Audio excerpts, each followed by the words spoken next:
Hey everyone, and welcome to Developer Tea. My name is Jonathan Cottrell, and today we're going to be talking about opinions. We're going to talk about when an opinion will be your ally and when it could be your enemy. Opinions can be a great thing, but they can also be a fatal flaw for any person or for really any company.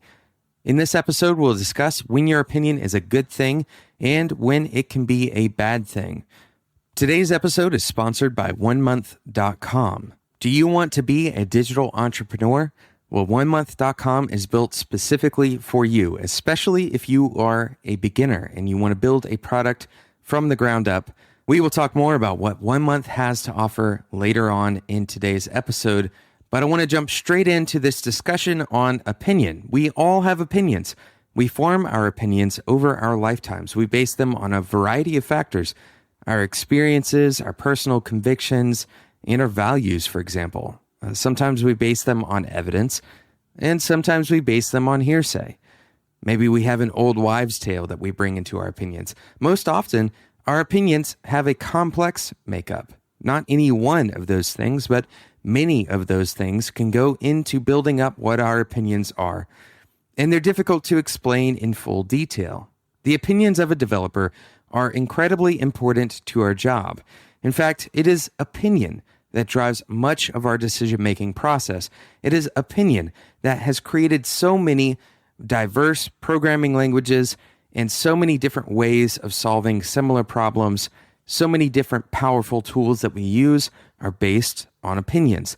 So let's talk about when opinions can be a really good thing. The first scenario where an opinion is a good thing is when evidence is either inaccessible or it doesn't exist. So let's say, for example, that you're going to start a company and you have an idea and you want to see whether or not that idea is going to work. Well, you may not have any evidence to push you forward. And therefore, if you were only to work off of evidence, then you may never actually start that company. But if you think you have a good enough idea, that is an opinion. And if you have a good enough idea and you actually build something to test that idea, well, now you have some evidence to pair with your opinion. And your opinion can become fluid. It can change over time. So opinions are a good thing when evidence is inaccessible because it is what gives us the ideas that we have, the unique perspectives, the unique positions on different subjects. It's what drives a lot of our innovation is opinions about things. So again, opinions are a good thing when the evidence around a given topic is inaccessible or it doesn't exist. Number two, opinions are a good thing when the person with the opinion is very familiar with the subject matter on an experiential level. So let's say, for example, that you have taught a lot of young developers how to do something specific. Well, now you have a lot of anecdotal evidence, but a lot of experiential knowledge about how to teach those developers. And the opinions you form as a result of those experiences are valuable. Now, the most important thing to take away from today's episode, and really the theme of today's episode, is that opinions should never be confused with fact. Opinions should never be confused with fact. And we'll talk more about that in the next part of the episode after our sponsor break, when we talk about the negative effects of opinions. But opinions are a good thing when the person is familiar with the subject matter, because that is information that they have gathered over a period of time.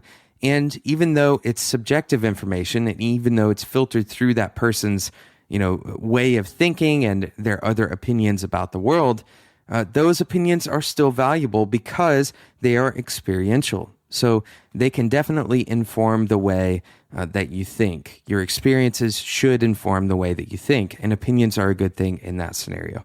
And number three, opinions are a good thing when the work is primarily representative of opinion or expression. So if you are working on a project that doesn't have particular business strategy goals, isn't trying to reach a particular audience or encourage a particular action, if it is primarily intended to be an expressive action, if it is artistic in some way, where you aren't trying to necessarily, communicate to a target audience, for example, then your opinion is obviously necessary in that scenario. Opinions are a good thing when the work is primarily representative of that opinion or of expression. And there are many other scenarios where opinions are valuable. We obviously cannot go through all of them in today's episode because it's just too complex of a subject. Opinions are such a complex subject, but most importantly, remember that just because we as a industry appreciate data and we appreciate objectivity, that doesn't mean opinions are a bad thing. Opinions can be a good thing in many scenarios. Once again, they're good when evidence is inaccessible. They're good when the person is very familiar with the subject matter on an experiential level, and they are good when the work that person has an opinion about is representative of their opinion or is an expressive work, an artistic work, for example. Opinions are a valuable thing because opinions allow us to diverge on subjective matters. And ultimately, we learn more from each other than if we were to not have an opinion. If everything was cut and dry, if everything was obvious and easy to measure, we would never develop taste or have much differentiation of personality between people. Ultimately, opinions are an expression of personality and perspective. However, there are times when our opinions can be more harmful than helpful. We'll talk about those right after this quick sponsor break. Today's episode is sponsored by onemonth.com. If you've ever had an idea for a product or an app but didn't really have the skills to start it or didn't know where to start, 1 Month can help you do all of that and more. 1 Month is the first ever online school specifically built for tech entrepreneurs.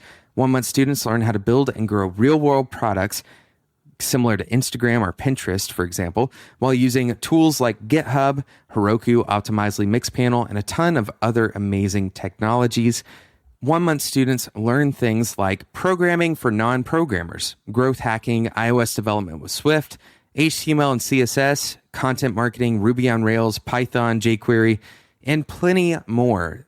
And 1 Month is organized into bite-sized practical video lessons delivered from the best instructors in the world, and you do it from the comfort of your own home. Now, the best part about 1 Month is that if you get stuck, there's always someone there to help you out while you're building and growing your product.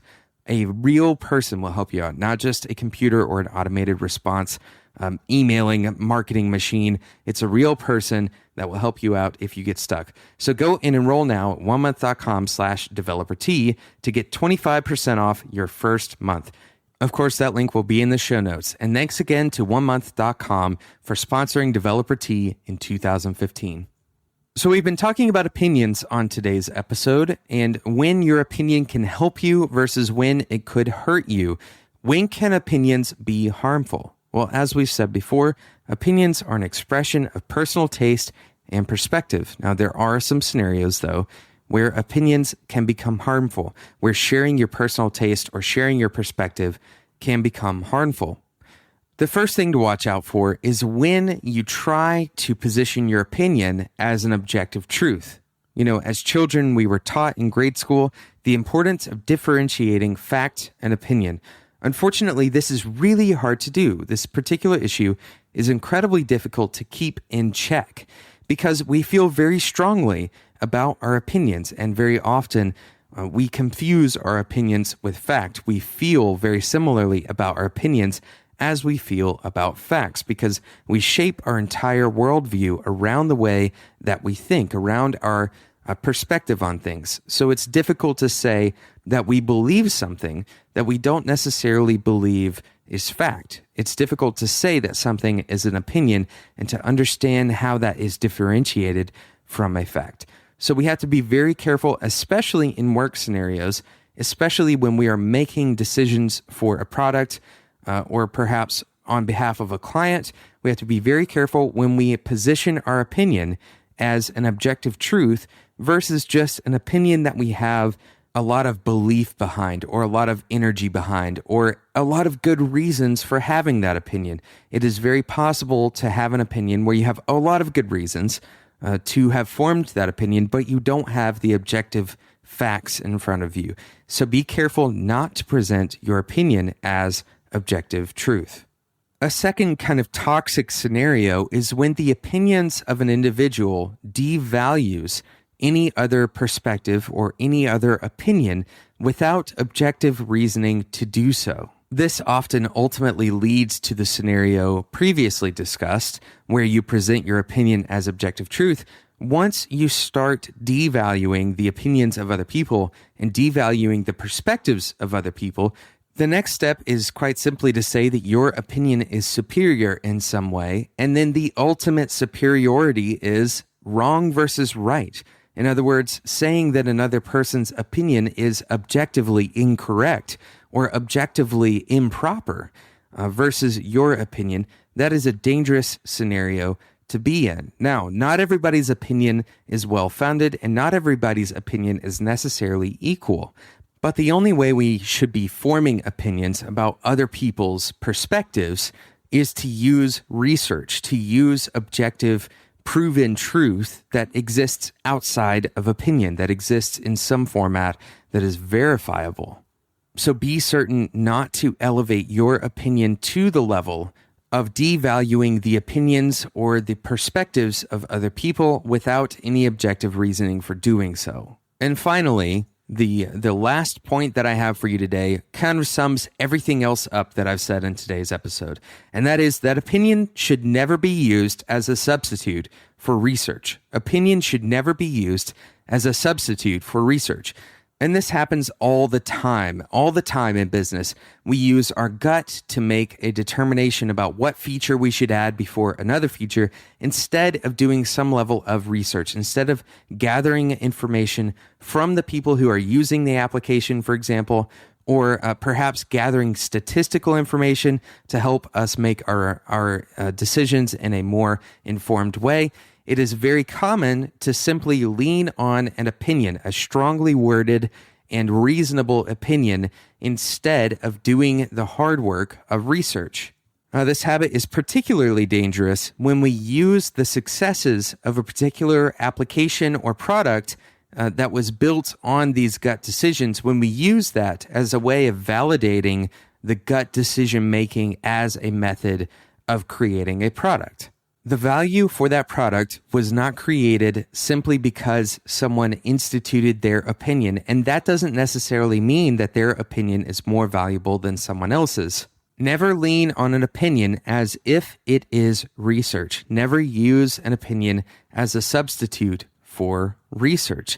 This goes right back to what we were talking about earlier. Opinions are a good thing when evidence is inaccessible. But if you have evidence, if you have the ability to perform research, then prefer the research over opinion in as many scenarios as possible. The gut has a much higher percentage of being wrong. The opinions of someone or the intuition that people use to make decisions have much higher percentages of being wrong than do statistics, than does research. So lean on research as often as possible and use opinion where the research is lacking. Thank you so much for listening to this episode of Developer Tea. I hope you will continue building your opinions because they are important. But I also hope you will continue to do research when it is appropriate to do so and to understand the perspective and the importance of other people's opinions. Thank you so much to today's sponsor, onemonth.com. If you are wanting to be a tech entrepreneur, but you haven't learned the hard skills necessary and you don't know where to start, go and check out onemonth.com. Remember, if you sign up with the code DeveloperT, that's onemonth.com/DeveloperT, you'll get 25% off your first month. Make sure you check the show notes at spec.fm. If you have not yet subscribed, make sure you subscribe in whatever your favorite podcasting app is. Subscribing to Developer Tea ensures that you don't miss out on future episodes of Developer Tea. Thank you so much for listening, and until next time, enjoy your tea.